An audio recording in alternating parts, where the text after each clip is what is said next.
Então a gente vai para a nossa aula de calorimetria, que é a segunda unidade da nossa apostila, que é o estudo do calor, né? O nome já diz calorimetria. Então aqui eu trouxe para vocês uma pequena diferença entre calor e temperatura, que na física tem muita... Na física não, no nosso dia a dia a gente faz muita confusão entre as palavras calor e temperatura. Às vezes a gente usa elas como sinônimos, mas elas não são, né? Então o que é calor e temperatura? Qual a diferença entre eles? Calor é energia térmica em trânsito. Quando eu tenho dois corpos com temperaturas diferentes, um mais quente e outro mais frio, há a tendência do mais quente transferir energia para o mais frio. E essa transferência, essa passagem de energia térmica de um para o outro, que a gente pode chamar de calor. Tá? Então, o calor é energia térmica em trânsito. Um corpo não pode possuir calor, guardar calor dentro dele, porque é só na hora da transferência de energia que surge calor. Tá? Então, calor é transferência de energia de um corpo para o outro, energia térmica. E já a temperatura é o grau médio de agitação térmica das partículas de um corpo. Então, quanto maior é a temperatura do corpo, mais as partículas que compõem ele vão vibrar. E daí esse grau de agitação médio das partículas está relacionado com a temperatura. Tá? Então, as duas grandezas não são a mesma coisa. E fisicamente é errado falar, estou com calor. Porque como eu disse para vocês antes, o calor ele não pode ser... um corpo não pode possuir calor. Calor é só transferência de energia. Então, quando a gente diz, nossa, hoje está muito calor, fisicamente a gente deveria dizer, hoje a temperatura está muito alta. Tá? Então, a gente não pode possuir calor, nenhum corpo pode possuir calor, tá bom? Aí, continuando aqui, né, tá falando lá, ó, o calor é transferido naturalmente do corpo de maior temperatura para o de menor temperatura. Então, o calor é energia e vai sempre do corpo mais quente para o corpo mais frio. É impossível passar frio de um calor para o outro. Desculpa, frio de um corpo para o outro. É só sempre o calor vai do corpo de maior temperatura para o de menor. Então aqui estou dando um exemplo, um objeto de alta temperatura está transferindo energia na forma de calor para o de baixa temperatura. Quando que cessa essa transferência aqui? Quando os corpos atingem equilíbrio térmico. Tá? Aí não vai mais existir calor, porque não vai mais ter transferência de energia. Então imagine assim, vocês retiram cubinhos de gelo do refrigerador de vocês, do freezer. Vocês colocam dentro de um copo e deixam em cima da mesa. Aquele gelo vai começar a derreter. Por quê? Quem está transferindo calor para ele? O meio ambiente, né? O ambiente está com uma temperatura maior do que o cubinho de gelo. Então, significa que ele vai transferir calor para o gelo, aí o gelo vai começar a derreter, né? Quando ele sai, digamos, lá do freezer, até menos 8 graus, por aí. Se coloca ele em cima da mesa, ele vai começar a mudar a temperatura dele até chegar no 0 graus. Chegou no 0, ele vai começar a derreter. Aí ele mantém essa temperatura constante durante a transformação de fase, né? Vocês já viram isso em química. Aí, depois que ele derrete totalmente e vira água líquida, aí ele vai começar a aquecer de novo até chegar na temperatura ambiente. Digamos que o dia lá está 20 graus Celsius, ele vai aquecer até chegar nos 20 graus. Aí, entrou em equilíbrio com o meio, cessou a transferência de calor, tá? Agora aqui, ó, o que é a unidade? Então, o que é calor? Agora, calorimetria, a gente vai estudar a grandeza calor, né? Calor, na física, a gente representa pela letra Q maiúscula, tá? E a unidade dela, no sistema internacional, é Joule. Por quê? Porque calor é energia. Então, todos os tipos de energia na física são mensurados pela unidade de Joule. Né? Vocês já estudaram lá na primeira série energia cinética, energia mecânica, energia gravitacional, energia elástica. Tudo que era de energia era medido em Joule. Então, aqui como calor também é energia, continua sendo a unidade do sistema internacional Joule. Mas o que é a diferença aqui? A maioria das grandezas, a gente utiliza elas na unidade do sistema internacional, né? Calor não. Calor, a unidade usual, o que a gente mais utiliza é a caloria, tá? Então, a gente vai ter que fazer conversão de unidades quando necessário, né? Então, ó, uma caloria, que é a unidade usual, é igual a aproximadamente 4,18 joules, que é a unidade do sistema internacional. Então, para transformar lá, multiplica por 4,18 ou a transferência ao contrário, divide por 4,18. Tá? Alguns exercícios vão trabalhar com 4,2, vão arredondar aqui, ou às vezes até 4, tá? Depende do exercício. Mas lembrar lá que esse valor é importante para transformar, tá bom? Aí agora aqui, capacidade térmica. Então tem alguns conceitos que são importantes no estudo da calorimetria, que é a capacidade térmica, o calor específico e os tipos de calor, tá? A gente vai ver isso nessa aula aqui. Então a capacidade térmica, ela é uma característica de um corpo, tá? Então ela não é um valor fixo, dependendo das características do corpo ela vai mudar. Tá? E o que seria a capacidade térmica? É a quantidade de calor que eu preciso colocar num corpo para aquecer, variar a temperatura dele em 1 grau Celsius. Tá? Então aqui ó, é a razão entre a quantidade de calor e a variação de temperatura. Tá? Então capacidade térmica é representada pela letra C maiúscula. Aqui o Q é o calor, né, que a gente acabou de ver ali nos slides passados. E o ΔT aqui é a variação de temperatura. Tá? Pode ser que apareça também Δθ. Lembram o θ, aquela letrinha grega que parece a letra O maiúscula, uma bolinha cortada no meio? Também é utilizado para temperatura. Então, às vezes pode aparecer ΔT, às vezes pode aparecer Δθ. Tá? A apostila de vocês traz ΔT, mas é muito comum também aparecer Δθ. Então, ó, capacidade térmica é igual ao calor dividido por temperatura, variação de temperatura. Tá? Mas e por que ele é uma característica do corpo e não de uma substância? Porque se eu pegar assim, um copo de 200 ml de água e uma outra jarra de 1 litro de água, os dois são água, os dois são a mesma substância. Mas será que para aquecer os dois eu vou precisar da mesma quantidade de calor? Com certeza não. A jarra que tem 1 litro de água vai precisar de muito mais calor do que o copo de 200 ml. Né? Então, ele está relacionado com o tamanho do corpo e não com a substância. Tá? É a quantidade de calor que eu preciso para aquecer o corpo inteiro em 1 grau Celsius. Tá? Agora, próxima grandeza, calor específico. Agora, o calor específico já é uma característica da substância. Por quê? Porque eu analiso sempre 1 grama de substância só para retirar o valor do calor específico.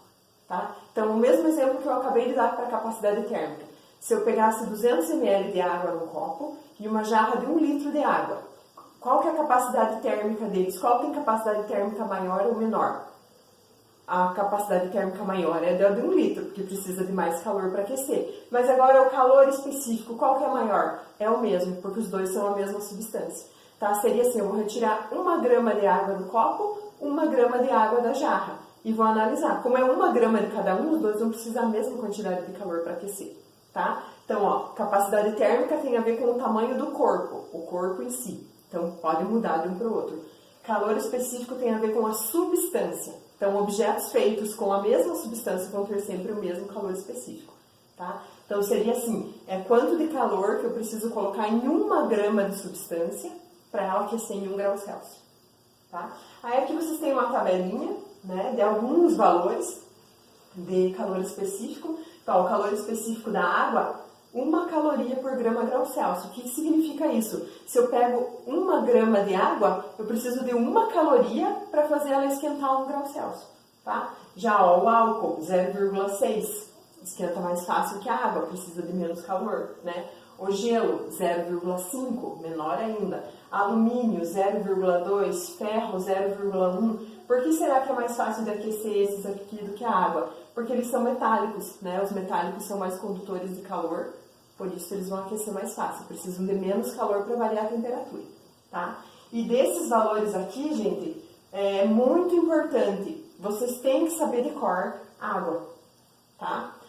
As outras substâncias, sempre os exercícios dão o valor do calor específico. Como é uma constante e depende de cada substância, não tem como vocês decorarem de todas as substâncias que existem, né? Mas a água é uma substância que a maioria dos vestibulares, simulados, provas, eles não dão o valor porque subentende-se que o aluno tem que saber, tá? Então lembrem lá, calor específico da água, 1 caloria por grama grau Celsius, 1, tá? E o do gelo, 0,5. Tá? Metade da água. Aí aqui então tem uma formulazinha que relaciona ó, calor específico com capacidade térmica. Tá? Então a capacidade térmica é igual a massa vezes o calor específico. E ó, tomem cuidado para não confundir. Calor específico é letra C minúscula. Capacidade térmica é letra C maiúscula.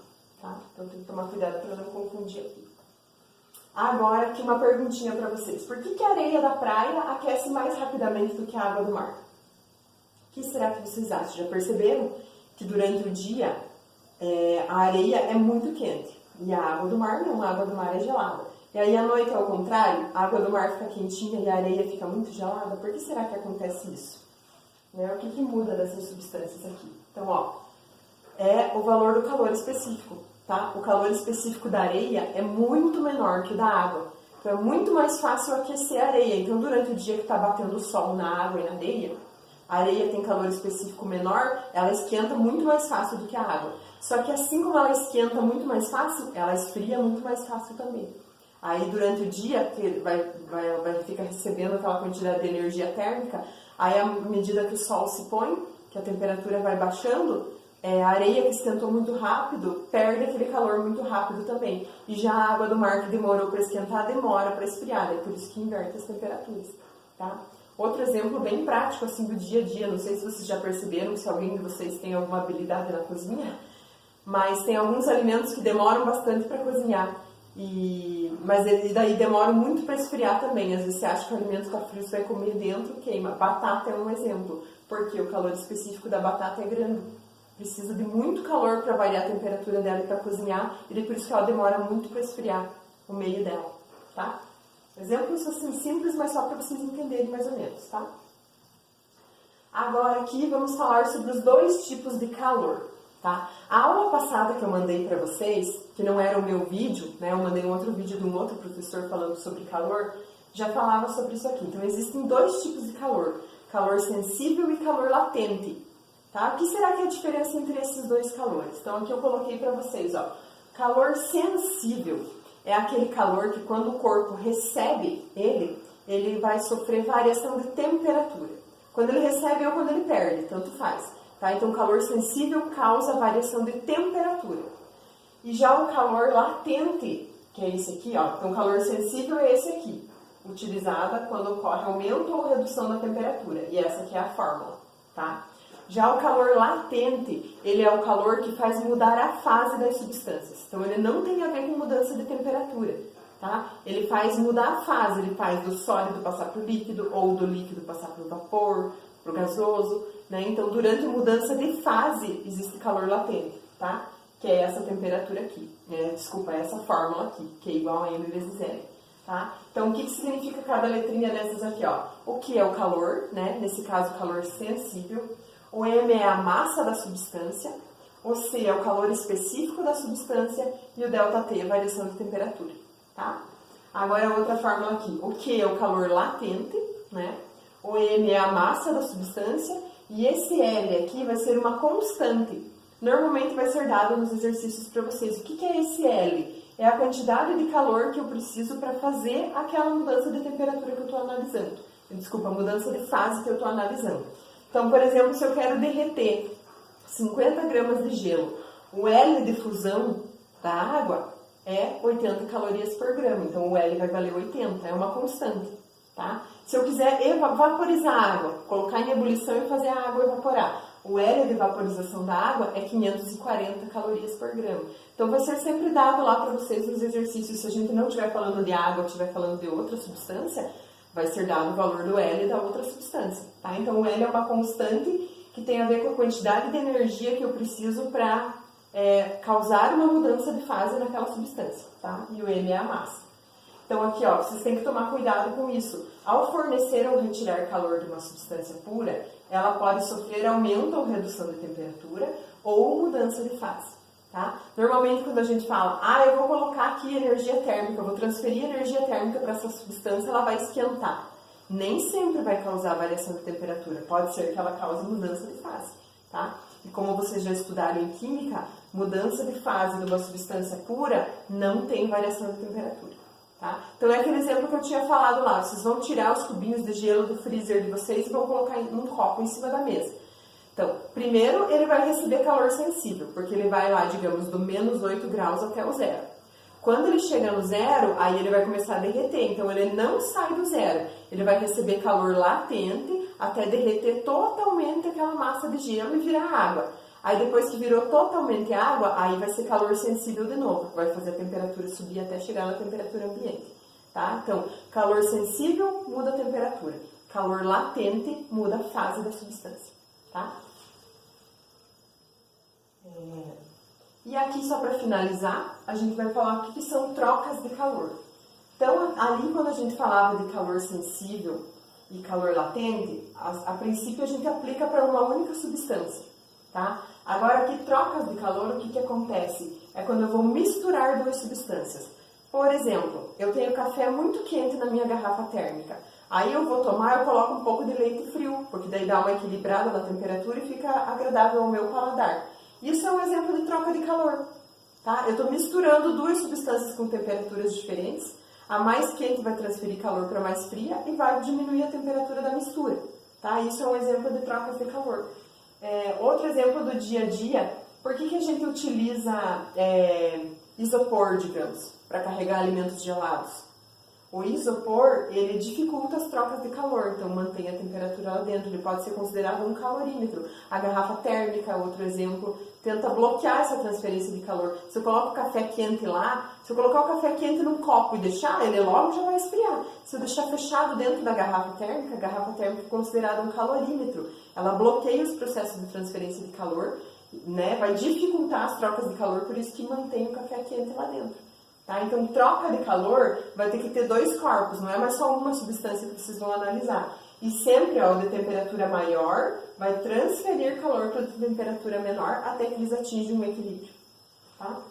Aí a quantidade de calor recebida tem que ser sempre igual à quantidade de calor cedida, tá? Para esse tipo de exercício. Eu vou fazer exemplos para vocês agora, calor sensível, calor latente e trocas de calor, para vocês verem mais ou menos como que vai ser a resolução dos exercícios, tá bom?